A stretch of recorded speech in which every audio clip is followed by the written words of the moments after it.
हींअर मूंसां गॾु शहज़ादा जमीयत हज़रत मौलाना सिराज अहमद साहब हक़ानी, नाज़िम जामिया इस्लामिया दारुल उलूम हक़ानिया जिकमाबाद रोड शिकारपुर।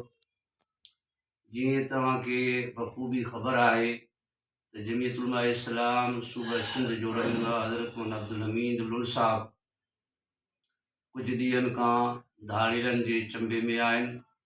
असां निगरान हुकूमत खां ऐं सूबे सिंध जी हुकूमत खां बिलख़ुसूस ज़िले शिकारपुर जी इंतिज़ामिया खां पुरज़ोर जेको आहे मुतालबो कयूं था पिया त हज़रत मौलाना अब्दुल हमीद लुन साहब खे जल्द बाज़ियाब करायो वञे, वरना जमीयत उलमा इस्लाम ज़िला शिकारपुर पंहिंजी क़ुवत जो मुज़ाहिरो कंदी। असां जमीयत उलमा इस्लाम सूबा सिंध जो रहनुमा हज़रत मौलाना अब्दुल हमीद लुन साहब जे वुरसा ऐं बिरादरी सां हर क़िस्म जे तावन करण जे लाइ तयारु आहियूं। अस्सलामु अलैकुम वरहमतुल्लाहि वबरकातुहू। बिस्मिल्लाहिर्रहमानिर्रहीम। अज़ीज़ान गिरामी, अमा इन ॻाल्हि खां बख़ूबी वाक़िफ़ आहियो।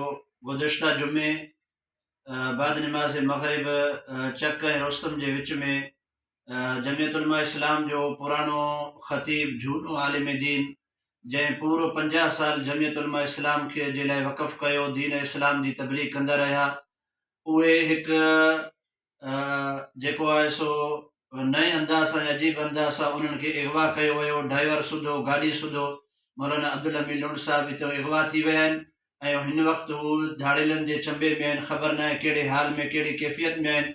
सो इन मरहले में, इन दौरान असांजा एहतिजाज ऐं जेको आहे सो मुख़्तलिफ़ उलमा सां कचहरियूं, मुख़्तलिफ़ ऑफिसरनि सां असांजी मुलाक़ातूं थींदियूं रहियूं आहिनि उन्हनि जे वरसा सां गॾु।